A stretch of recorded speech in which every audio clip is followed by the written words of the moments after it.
Donc, je suis Sofiane Amziane, je suis accompagné de Sandrine Marceau, donc directeur du GDR Matériaux Biosourcés. Nous avons lancé donc cette initiative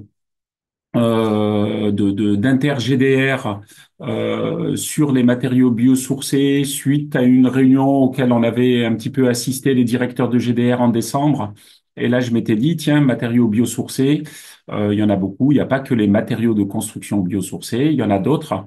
Et du coup, avec mon collègue Christophe Lanos et puis Sandrine Marceau, on s'est dit, ça serait bien un petit peu de se parler entre communautés pour essayer d'échanger et puis de sortir peut-être une nouvelle dynamique on va dire, de networking entre GDR.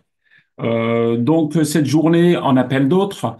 Et puis là aujourd'hui juste un point, on a eu et je vous en remercie, on vous en remercie, 300 inscrits pour la journée d'aujourd'hui. Bon, je pense qu'il y aura 150-200 personnes d'ici en tout d'ici sur cette matinée.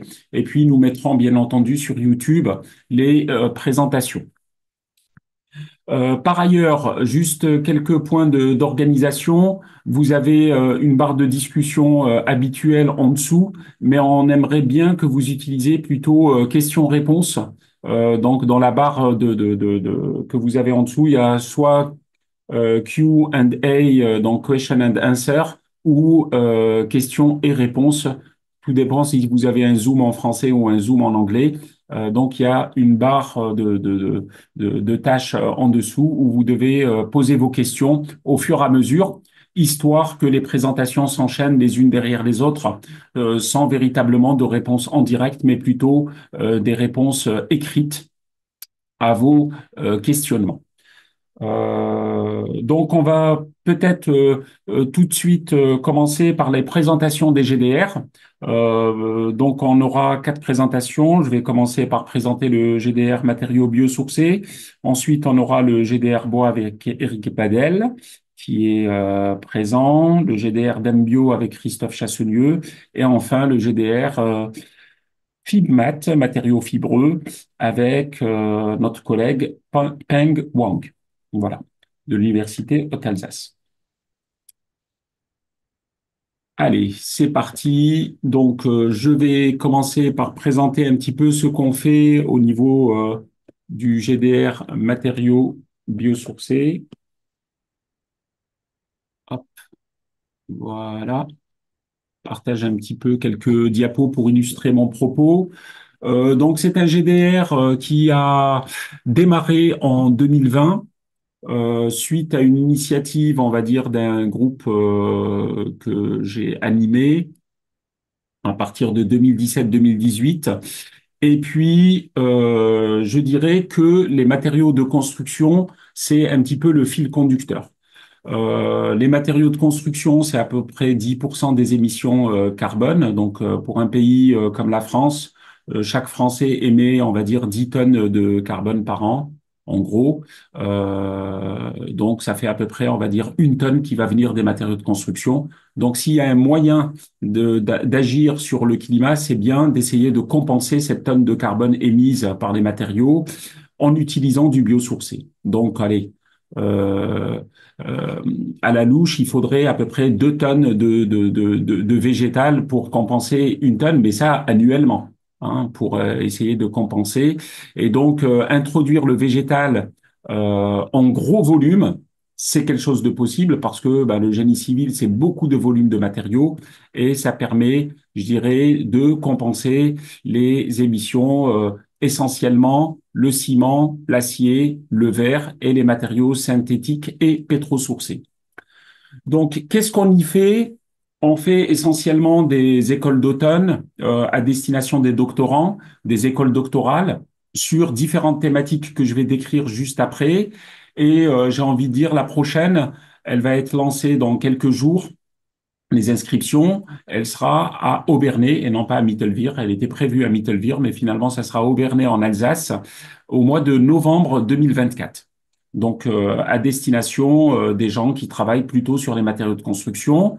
On organise des webinaires thématiques comme celui-ci Ici, c'est une inter-GDR, mais où on présente les projets nationaux, européens, et puis un petit peu spécifiques de type autour du bambou, de la terre, donc un petit peu des webinaires thématiques. On a organisé au tout début des benchmarks interlaboratoires sur la caractérisation des matériaux biosourcés de construction. Ça a plutôt bien fonctionné, mais c'est un petit peu lourd à mettre en œuvre. Et puis, dans le cadre du GDR, on a beaucoup incité les gens à venir aux conférences internationales qu'on organise, une à Barcelone en 2021 et puis à Vienne l'an dernier. En termes de thématiques, on a quatre axes essentiels. Le premier, c'est vraiment la transformation de la ressource, hein, donc vraiment les processus de transformation. D'ailleurs, la prochaine école d'Aubernay, elle va être sur cette thématique. Le lin, le chanvre, le bambou, eh ben, comment on le transforme, comment on part du champ jusqu'à un produit final, avec bien entendu l'empreinte environnementale associée, et puis les structures de base ou les caractéristiques de base physico-mécaniques, physico-chimiques, pardon, des matières premières. Voilà. Deuxième thématique, c'est l'élaboration, la conception, la mise en œuvre des matériaux constructifs avec les propriétés et les performances souhaitées.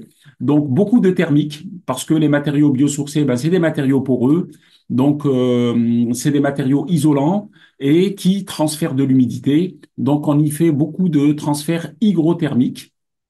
On y fait de la mécanique parce que ben, la construction, c'est un domaine dans lequel la sécurité des ouvrages est quelque chose de très important. Du coup, ben, on mesure énormément les propriétés mécaniques sur ces matériaux biosourcés et puis les éléments de confort tels que la qualité de l'air, donc les composés olfactifs volatiles ou l'acoustique. Ça va être des éléments qui sont regardés. Enfin, quelque chose qui est important, un bâtiment, quand on le construit, c'est minimum pour 50 ans, voire une centaine d'années. Du coup, on regarde les problèmes de durabilité et de vieillissement des matériaux de construction biosourcés afin de regarder si dans le temps, ils gardent leur performance, d'une part, et ils vieillissent dans des conditions correctes, surtout qu'on a affaire à des matériaux biologiques. Donc, comment se fait ce vieillissement dans le temps? Et le rapport donc aux fongiques et puis le rapport par exemple aux insectes, etc. Enfin, un thème important, c'est celui de l'analyse de cycle de vie. L'ACV, elle est utilisée pour évaluer les avantages, identifier les limites, la robustesse de la valorisation. Donc, on a très très souvent des présentations sur ces aspects, le comptage du carbone et pas seulement de toutes les émissions des gaz à effet de serre lors du cycle de vie du matériau. Et je dirais aussi comment le recycler, comment on peut recycler en fin de vie ce type de matériau. Pour les années futures, puisque j'ai déposé avec Sandrine et Christophe le dossier cette année même, donc on attend la réponse pour la fin d'année. On a décidé de, je dirais, d'élargir un petit peu le champ de compétences de ce GDR matériaux biosourcés vers les géosourcés, car très souvent, on a les gens qui travaillent sur la terre, qui ont des problématiques finalement assez proches des nôtres, puisque les matériaux terres aussi on va dire, ils sont très faiblement émetteurs de carbone à la construction. Et puis, deuxièmement, c'est des matériaux poreux. Donc, on a toutes les problématiques d'inertie thermique et puis de transfert hygrothermique et de mécanique qui sont un petit peu du même ordre que l'on rencontre dans les matériaux biosourcés. Production de milliers de diapos lors des écoles doctorales va faire qu'on va essayer d'écrire une encyclopédie des matériaux biosourcés. C'est un projet important pour nous parce que ben, il faut un petit peu thésauriser ce trésor de guerre. C'était pas une guerre, mais bon, trésor de formation. Et puis continuer à animer, organiser des conférences. Et d'ailleurs, j'invite tous ceux qui sont intéressés à venir à Rio de Janeiro l'année prochaine. Ce sera en juin 2025, exactement à cette période, hein, du 17 au 20 juin. C'est pas du 18 au 20, ça sera du 17 au 20 parce qu'il y aura une école doctorale qui va précéder la conférence et qu'on va organiser à Rio. C'est ICBBM. Voilà. Enfin, euh, d'ailleurs, je vois qu'il y a Séverine Latapie qui est connectée. Les écoles doctorales ont donné des idées aux doctorants. Et donc, on va avoir un club des doctorants qui a été proposé pour un petit peu travailler sur les méthodologies de thèse, l'ouverture scientifique, la cohésion. Donc, c'est une initiative un petit peu des doctorants. À force de faire des écoles, ils se rencontrent. Ça a fait une communauté. Et donc, on va lancer un club des doctorants du GDR. Voilà, voilà. Merci pour votre attention. Et puis, on va passer à la deuxième présentation, celle du GD Bois par Éric Badel. Alors, il va mettre son micro, c'est bon, et il va lancer son Nickel. diaporama. Et il va lancer son diaporama. Vous l'avez? Pas tu, encore. tu me donnes le top? Ouais. Vous l'avez pas? Non. Ah, c'est embêtant. Euh... Partage. Oui, oui, je l'ai. C'est beau. Vous l'avez? Ouais. Ça y est, c'est C'est bon. Eh bien, bonjour, Éric Badel du PIAF à Clermont-Ferrand.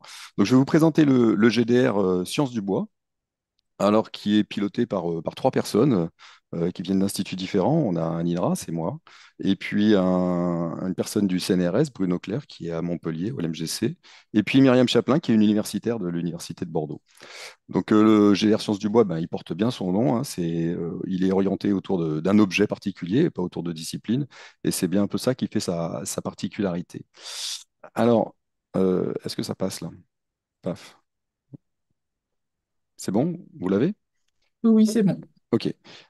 Donc, je ne reviens pas sur les atouts hein, que Sofiane a annoncés sur les matériaux biosourcés. Hein. C'est évident, surtout dans un contexte de changement climatique, il y a un vrai intérêt à travailler sur ce type de matériaux. Le GDR, lui, il est né en 2012, donc ça commence à faire un vieux GDR, mais toujours très actif. Donc avec un contexte qui était lié au fait qu'il y avait vraiment des laboratoires éparpillés un peu partout en France, dans des disciplines très diverses, qui ne se côtoyaient absolument pas, et il y avait vraiment le besoin de fédérer tout ça pour que ces gens se rencontrent et puis puissent collaborer ensemble. Le GDR, il est soutenu évidemment par le CNRS et puis en particulier par deux instituts, hein, l'Institut Ingénierie et puis l'Institut Écologie et Environnement. Il est soutenu par le ministère de la Culture assez fortement, par l'INRA aussi, et puis par AgroParisTech qui amène surtout du personnel dans ce GDR, en particulier la partie communication. Donc comme je disais, l'objectif pour nous, c'est vraiment de favoriser les collaborations interdisciplinaire. Ça va être aussi d'aider les formations bois. On a été jusqu'à, donc les masters, les doctorants, on a été jusqu'à créer un master sciences du bois qui est maintenant, qui tourne depuis plusieurs années à Montpellier. Et puis de favoriser les relations avec la filière, c'est-à-dire avec toute la partie, qu'elle soit amont ou aval, hein, c'est-à-dire que ce soit la filière du côté de la forêt ou au côté des transformateurs. Donc là, vous l'avez compris, le mot-clé dans GDR, c'est vraiment le mot interdisciplinarité. Vous allez le voir, on va un peu les décliner autour du matériau, que ce soit le matériau dans l'arbre, le matériau bois qui est sa fabrication, on va dire, hein, sa construction au sein de l'arbre, jusqu'à ses utilisations et ses usages les plus ultimes, jusqu'au bois énergie, on va dire. Ça, c'est l'ultime. Voilà, alors qui on est? Ben, on est environ 440 membres actifs. En fait, on est beaucoup plus nombreux, mais ici, je me suis restreint à ceux qui sont vraiment actifs, qu'on voit régulièrement tous les ans dans nos réunions, avec, on va dire, un gros tiers de membres de labo CNRS, et comme vous voyez, avec les différentes disciplines, hein, ingénierie, écologie, environnement, chimie, sciences sociales, et puis d'autres laboratoires, évidemment qui ne sont pas forcément CNRS, mais qui peuvent être INRA, AgroParisTech, CIRA, des universitaires, des écoles, et ainsi, ou le monde de la culture. Voilà, répartis à peu près partout sur le territoire national, que ce soit en métropole ou en outre-mer. Les axes sur lesquels on travaille, c'est là que vous voyez un petit peu la diversité un peu de nos disciplines, hein. On a des grands axes qui vont vraiment de la formation du bois avec la xylologie, les fonctions du bois dans l'arbre, donc que ce soit de la biomécanique, de l'hydraulique, ces choses-là, de la récolte du bois, comment on fait pour récolter du bois et comment on fait pour le transformer. Transformer, ça peut être beaucoup de choses, hein, ça peut être des transformations assez complexes pour faire en particulier des biomatériaux dont a parlé Sofiane, hein, des matériaux biosourcés. Et toutes les utilisations en structure, ça c'est un gros secteur de nos activités. Et puis le patrimoine, les traçabilités, les approches intégratives, tout ça, ça rentre. C'est notre monde pluridisciplinaire qui amène à l'interdisciplinarité. Alors, vous les voyez, les disciplines sur la droite, il y a quand même beaucoup d'ingénierie physique, hein, ça c'est un peu historique. Et puis, sinon, les gros morceaux, ça va être la partie biologie, hein, qui n'est pas du tout négligeable, la partie chimie et les sciences sociales qui prennent de plus en plus de place, qui se sont créées une place petit à petit et une place, on va dire, croissante. Et ça, c'est très riche dans notre, dans nos activités et dans l'évolution de nos activités. Euh, Nos actions principales, elles sont autour d'événements. Alors, on fait des événements en particulier, les journées scientifiques annuelles, qui regroupent à peu près 180-200 personnes. Elles sont dans une ville différente à chaque fois. C'est un hôte différent, un laboratoire différent qui est hôte et qui nous accueille et qui organise ça. On en a donc organisé tous les ans, y compris pendant le Covid. On a réussi à en faire une en distanciel. La prochaine, c'est à Nantes, 2024, au mois de novembre, 20-22 novembre 2024, voilà pour la pub. Et puis, on organise aussi des workshops, c'est des groupes de travail. Vous allez voir, je parlerai des groupes de travail qui organisent, qui sont à l'initiative de workshops. On vient d'en organiser un à Orléans sur la xylogénèse. Et puis, des écoles chercheurs ou des écoles thématiques en particulier. Alors, écoles chercheurs et écoles thématiques, ça, bon, c'est un peu différent d'un point de vue du CNRS. Et la dernière qu'on a organisée, c'était au mois de juin encore, où on organisait ça ça s'appelle Pluribois, c'était la cinquième du nom qui était organisée à Banyuls cette année.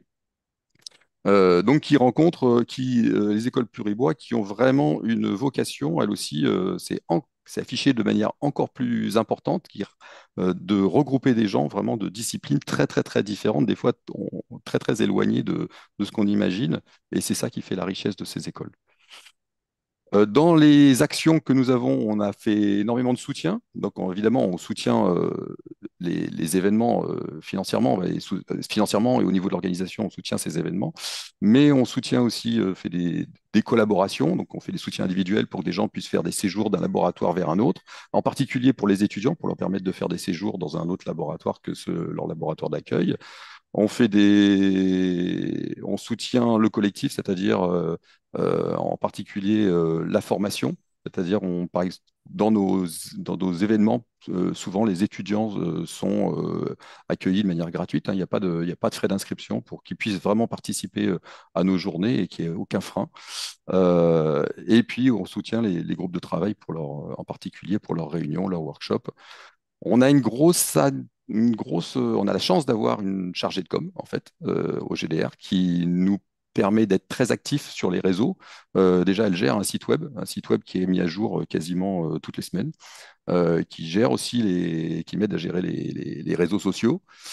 Un des gros points forts, c'est des mailing lists. On a deux mailing lists qui font chacune plus de 1200 personnes. Donc, quand on envoie de l'information, on arrose de manière assez large l'ensemble de notre communauté et même, on va dire, plutôt des sympathisants, c'est-à-dire pas forcément que les 450 membres actifs dont je vous ai parlé. Et puis, on a une lettre d'actualité qu'on en fait deux par mois et à laquelle on peut s'inscrire, tout le monde peut s'inscrire. Je vous ferai une petite pub en fin de topo. Voilà, on a fait des collections HAL Sciences du Bois et on a une collection actuellement qui vient d'ouvrir là sur les entrepôts de données pour regrouper un peu à terme. Elles viennent juste d'ouvrir, c'est tout nouveau, mais pour regrouper des collections et des databases sur les sciences, sur le bois et les sciences du bois. Pour les groupes de travail, je vous avais dit qu'il y avait des groupes de travail. Vous en avez un exemple ici. C'est à peu près. Alors, il y en a qui sont, ils sont pas tous là. Tous ceux, il y a des groupes de travail qui sont nés, qui sont morts de leur belle mort parce ils étaient à leur aboutissement. Là, je vous ai mis que les groupes de travail qui sont actifs, on va dire, actuellement, et où vous voyez un petit peu des groupes de travail qui sont autour de l'ingénierie, autour des outils, autour plutôt de la partie SHS. Il y a un petit peu de tout. Ça regroupe, c'est pas l'ensemble de nos disciplines, mais ça montre un petit peu quand même euh, la diversité de, de nos disciplines qui sont ici au GDR. Je vais finir donc par la partie sur cette partie communication. La partie communication, je vous ai dit qu'il y avait un site web. C'est pas complètement anodin, c'est pas un site web statique. Je vous disais qu'il était mis à jour toutes les semaines. Il y a énormément d'informations. Il est tout neuf, il vient d'être relooké. Et on y trouve en particulier énormément d'informations qui transitent aussi par nos lettres d'actualité ou par les réseaux Twitter. Toutes ces informations-là, on les retrouve, les offres de stage, les offres de postdoc, ou les demandes, tout est là. On a aussi beaucoup de documentation qui est là. Évidemment, l'historique de nos manifestations, on le retrouve là avec les liens sur nos chaînes YouTube et autres. Euh, voilà, je finis cette présentation par la lettre, par nos mailing lists, parce que c'est un point fort. Vraiment, c'est un outil particulièrement important qu'on utilise au moins toutes les semaines avec la mailing list générale, on va dire, du GDR, de toutes les personnes sympathisantes qui peuvent s'inscrire ici. Vous voyez comment, c'est un groupe Renater, qui peuvent s'inscrire et qui reçoivent ainsi les informations principales sur les gros événements, on va dire. Et puis, pour plus suivre au fil de l'eau, là, je vous invite plutôt à vous abonner à la lettre d'actualité. Il y en a juste 2 par mois. Au début, elle était hebdomadaire, c'était un petit peu lourd. On a réduit à 2 par mois, c'était plus cohérent par rapport aux évolutions de l'actualité. Merci. Et il suffit de envoyer un mail à Corinne Martin. Voilà, je vous Merci. remercie. Merci Eric pour cette Je présentation. vais décoller. Et Euh, puis, on va passer à la présentation de Christophe Chassenieux pour durabilité des matériaux biosourcés. Bonjour Christophe. Bonjour. Bonjour à tous. Je ne sais pas si vous pouvez Tu m'entendre. aussi, c'est bon, c'est C'est bon. bon, On ok, est super. déjà en ligne. Alors maintenant que je passe en mode présentation, je suis une quiche avec Zoom. Je suis vraiment désolé. Donc je passe en mode présentation. Là, vous l'avez en plein écran. Super. Parfait. Parfait. Donc moi, je vais vous parler de Dumbio. Donc Dumbio, c'est un GDR qui est porté à la fois par le CNRS et l'INRA. Et donc je parle aujourd'hui au nom du CNRS parce que je travaille dans une UMR CNRS, mais je suis universitaire. Et Isabelle Capron est mon homologue pour le GDR Dumbio au niveau de l'INRA. Donc Dumbio, ça veut dire durabilité et matériaux biosourcés. Alors, en fait, nous aussi, on est le résultat d'une histoire assez longue, puisqu'en fait, ça a démarré en 2010 avec le GDR Biomat Pro, qui se posait comme question quelle agro-ressources pour quels produits matériaux du futur. Et quand ce GDR a voulu être renouvelé, en fait, il y avait eu des réflexions de la part de plutôt des gens qui utilisaient, on va dire, des biopolymères pour faire de la chimie, et puis des réflexions de la part des gens de Biomat Pro pour essayer de s'associer ensemble, et ça a donné le GDR Symbiose pour Synthon et matériaux biosourcés. Et donc, sur la base des travaux de Symbiose, on a construit Dumbio.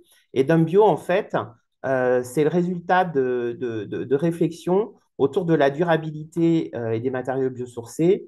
Le but, c'est essayer de voir comment est-ce qu'on peut essayer d'utiliser les matériaux biosourcés pour remplacer ou pour faire mieux ou pour faire différemment par rapport à des matériaux pétrosourcés qui aujourd'hui, comme on a pu le voir dans la présentation de Sofiane, posent d'énormes difficultés par rapport à ce fameux âge de l'Anthropocène. Et donc, en fait, on a découlé, on a dérivé en fait les questions par rapport à ça en 4 axes scientifiques, chacun s'intéressant à un point particulier. Donc, dans le premier axe, on va essayer de voir plutôt les matériaux biosourcés à l'état massique, sans solvant, et c'est essayer de voir comment est-ce qu'on peut avoir différentes fonctionnalités au niveau de ces matériaux qui permettent quelque part d'être beaucoup plus efficaces ou plus performants que des matériaux pétro-sourcés. Donc là, le but, c'est d'essayer de décliner tout ce qu'on sait, je vais dire le mot clé sur les plastiques, en utilisant plutôt des biopolymères comme molécules de base. Dans le deuxième axe, c'est le pendant du premier, sauf que cette fois-ci, on va plutôt s'intéresser à des systèmes biosourcés dans des milieux solvants. Donc là, le but, c'est de faire des émulsions, des mousses, des gels, des membranes, et puis d'utiliser aussi les nouveaux solvants comme les eutectiques profonds pour faire des ionogels, etc., etc. Le troisième axe, bah, c'est quelque part essayer de voir comment est-ce qu'on peut processer les matériaux des deux premiers axes avec des méthodes de mise en œuvre un peu plus originales, avec des couplages de méthodes de mise en œuvre. Donc là, on parle par exemple d'électrofilage, d'impression 3D, 4D, etc., etc. Et comment aussi cette dimension procédé peut avoir un impact non négligeable pour essayer d'améliorer, par exemple, les bilans carbone des matériaux et des produits qu'on va fabriquer. Et le quatrième axe, c'est quelque part la nouveauté de Dumbio par rapport à ce qui aurait pu être fait historiquement si on avait redécoulé l'ensemble des activités de symbiose. Et clairement, c'est une demande qui était arrivée de la part des réflexions qu'on avait eues la dernière année de l'existence de symbiose, c'est essayer de faire rentrer nous aussi les SHS dans les problématiques sciences dures, sciences des matériaux, qui sont mises en œuvre dans le cadre de Dumbio. Donc, quelque part, c'est essayer de réfléchir de l'analyse de cycle de vie à qu'est-ce que c'est que la biodégradabilité, et c'est une question qui est énorme, et puis essayer de voir comment cette dimension SHS permettait aussi éventuellement de prendre en compte une certaine acceptabilité des nouveaux matériaux qu'on pouvait produire par le consommateur, parce qu'à la fin, c'est quand même lui qu'il faut convaincre, hein. Il y a pas à douter là-dessus. Et puis, il y avait également la possibilité, avec des modèles de bioraffinerie, etc., de voir comment on pouvait utiliser en cascade une ressource de manière à avoir l'intégralité des produits, des sous-produits de cette ressource valorisée, et également permettre comme ça d'étendre sa disponibilité. Donc là, on a des réflexions avec de l'agronomie, de l'écologie, etc., etc. Alors, pourquoi ça ne marche plus? Voilà. Donc, moi aussi, j'ai fait une petite carte de France avec les laboratoires, ou plutôt les équipes qui étaient dans le giron de Dumbio. Beaucoup d'entre elles émargent dans les autres GDR dont on parle aujourd'hui. Nous, on est des bébés hein, par rapport à ce que j'ai vu jusqu'à présent, hein. On est des tout petits. C'est une trentaine de laboratoires, 160 membres. Ce qui est assez rigolo, c'est qu'on a également deux startups. Une qui va plutôt utiliser des protéines de lait pour faire des emballages et qui est située à Saint-Étienne, et puis une autre qui est plutôt à Lyon et à Montpellier qui va valoriser des caoutchoucs naturels issus de plantes européennes. On a un tout petit budget. On a des formules d'animation assez traditionnelles avec une organisation d'une journée de printemps avec un élément clé dans ces journées de printemps du GDR qui est le science dating. On essaye d'obtenir des matchs entre quelqu'un qui se pose une question et quelqu'un qui peut répondre à la question. On a également comme outil d'animation des ateliers communs avec d'autres GDR, des pôles de compétitivité ou des sociétés savantes. Alors typiquement, l'année dernière, par exemple, on avait organisé avec le GDR Slam, solliciter la matière molle, un atelier qui a très bien marché sur l'utilisation de la diffusion des rayons X aux petits angles pour caractériser différents systèmes de la matière molle, dont certains pouvaient être biosourcés. On met en place des soutiens, des missions entre laboratoires de jeunes chercheurs et d'étudiants. On a également des webinaires. Et puis, on a honteusement copié Sofiane, mais aussi on a deux benchmarks, c'est-à-dire qu'on a des laboratoires qui essayent de prendre en compte la variabilité possible dans la caractérisation de polysaccharides, en essayant avec des protocoles communs de voir quels sont les résultats qu'on peut générer et quelle est la variabilité qu'on peut admettre. Est-ce que c'est dû à la technique ou est-ce que c'est dû à la manière dont le polysaccharide en question a été mis en œuvre avant de caractériser. Et puis le deuxième benchmark, c'est essayer de caractériser des particules et des fibres, donc typiquement des nanofibres de cellulose ou des nanocristaux de cellulose à différentes échelles pour essayer d'avoir une image très très claire des choses, parce que là aussi, on se rend compte que dans la littérature, et quand on en discute également au cours de nos journées, il y a une variabilité qui est obtenue. Voilà. Voilà ce que je voulais dire sur Dumbio. Merci Christophe pour cette présentation très, comment dirais-je, très précise et intéressante. Et puis à présent, on va passer aux fibres, aux matériaux fibreux avec notre collègue Peng Wang. Voilà, Oui, super, c'est bon, on voit ton écran. super. Partager ça. Voilà, c'est bon. Bon, bonjour à tout le monde. Donc, je suis Ben Wang, professeur en mécanique au laboratoire LPMT à l'Université d'Alsace à Mulhouse. Donc, comme notre collègue Pierre Dumont et Damien Sola ne sont pas disponibles, du coup, je vais vous faire une présentation sur le GTR Fibmat. C'est des groupes de travail ou de recherche liés à tous les caractérisations, modélisation et optimisation des matériaux fibres. Voilà. Bon, très rapidement pour l'histoire de ce GTR. Donc, après 10 ans de travail sur les deux GTR qui est mentionné ici, le GTR MIC, mise en œuvre des composites et propriétés intuites, et le GTR Mica Fibre, mécanique multi-échelle des milieux fibreux. Donc, après une discussion avec les porteurs de cette GTR et selon leurs conseils, donc avec Pierre et Damien, on a essayé de proposer un nouveau GTR pour regrouper les communautés de cette GTR-là. Donc, du coup, on a créé le GTR Fibmat à partir de janvier 2023. Voilà, dans ce GTR Fibmat, on a proposé deux axes thématiques. Pour le premier axe, c'est des travaux liés aux comportements mécaniques des milieux fibreux, ordonnés et désordonnés, au cours des opérations de fabrication, transformation, par exemple, pour les procédés de mise en œuvre ou des placements de fibres, etc. Deuxième mot, l'axe concerne toutes les problématiques de couplage thermo, hygromécanique, voilà, et les découlements, par exemple, les découlements et saturation, imprégnation et mouillabilité de milieux fibreux. Voilà, par exemple, tous les travaux liés à l'infusion, les injections de résine pendant la fabrication des textiles composites. Troisième axe qui est concentré sur la structure et mécanique des fibres naturelles, biosourcées, recyclées.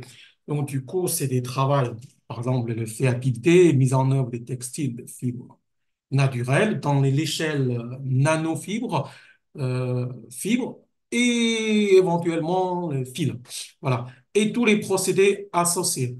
Bon. Donc, du coup, c'est plutôt des caractérisations morphologiques et propriétés mécaniques des fibres naturelles et recyclées.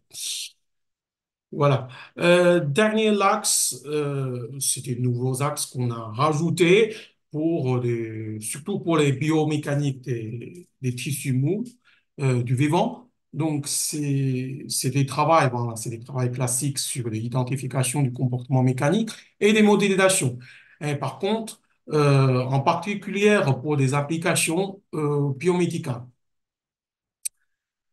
Voilà, donc du coup, comme vous avez vu ces deux axes thématiques, donc tous les travaux sont liés aux propriétés, au comportement mécanique multi-échelle et des multiphysiques pour des matériaux fibreux.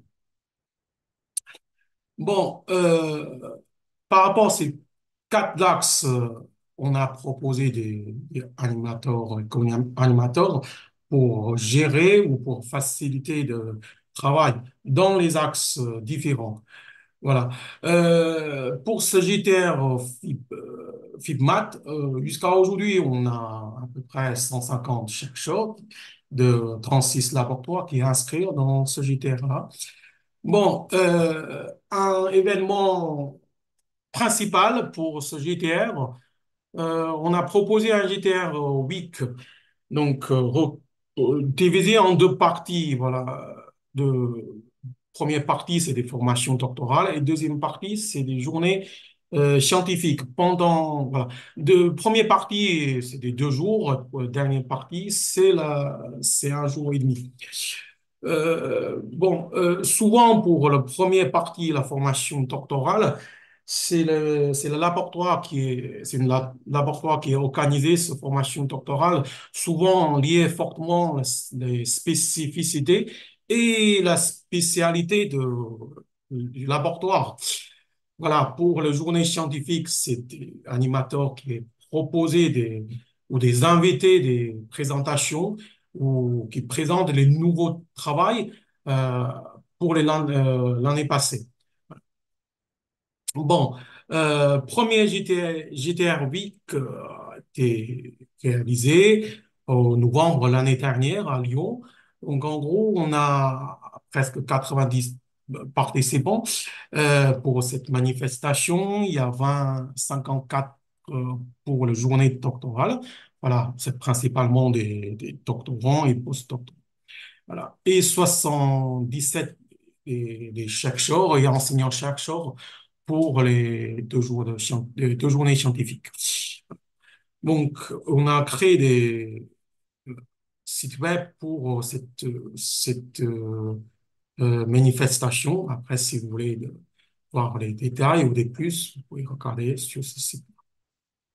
Bon, en complémentaire de ce GTR Week, on a aussi proposé des journées scientifiques et techniques pour un topic de recherche un peu plus précis. Par exemple, septembre prochain, on va traiter des problématiques liées aux effets capillaires dans les matériaux fibreux à mine d'Alès. Et pour les 2 prochains GTR Week, euh, 2024, ça sera oui, à l'abattoir IRDZ à Brest et GTR Week 2025 à Strasbourg. Voilà. On a créé également des mail listes voilà, pour diffuser des offres et événements et aussi un mail contact pour inscrire voilà, de ce GTR.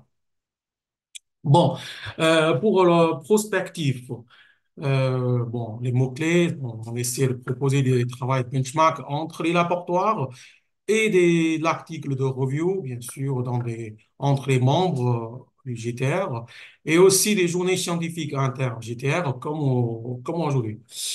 Voilà. Par exemple, le benchmark, souvent on a proposé des travaux dans différents aspects, par exemple numérique, expérimental.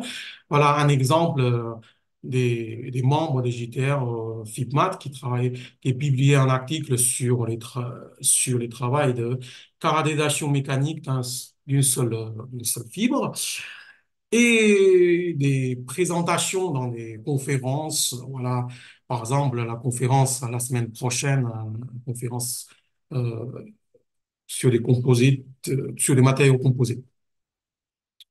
Et aussi des journées scientifiques, comme je vous présentais tout à l'heure, voilà, le GTR d'aujourd'hui. Voilà. Merci de votre attention. Après, comme vous Merci, avez Peng. le contact, n'hésitez Bien, pas à me contacter, voilà, et proposer des choses, voilà, tout des à questions. fait. En tout cas, Voilà. ce qu'on peut observer, c'est que finalement, les GDR fonctionnent un petit peu sur le même type d'animation. On est très gros les uns des autres, hein. Donc, vous avez vu, hein, 300 pour le GDR bois et 150, 160 personnes pour les 3 autres GDR. Donc, on représente une communauté de, allez, 600, 700, 800 personnes, on va dire actifs, de membres extrêmement actifs. Et on voit bien que les domaines d'application sont très divers et c'est un petit peu cette richesse et dire allez, on fait un seul GDR matériaux biosourcés pour regrouper les activités de tout le monde, ça me paraît absolument illusoire. Et c'est très très bien que et ces journées inter-GDR justement, elles vont peut-être permettre d'assurer le networking et l'interpénétration des idées. Bien, donc on a voulu, donc comme vous le savez et vous l'avez ressenti au niveau du programme, sélectionner deux présentations par GDR. Bon, il y en a 3 pour un des GDR et donc on va passer un petit peu à ces présentations. Et on a aussi choisi l'eau Parce que tout simplement, on s'est rendu compte après une discussion de 2 heures sur un petit peu les problématiques de chacun des GDR, eh ben, ça revenait de manière extrêmement importante et extrêmement pertinente dans chacun des GDR. Donc c'est pourquoi l'eau, ça va être un petit peu le fil conducteur de ces 2 heures et demie de présentation scientifique.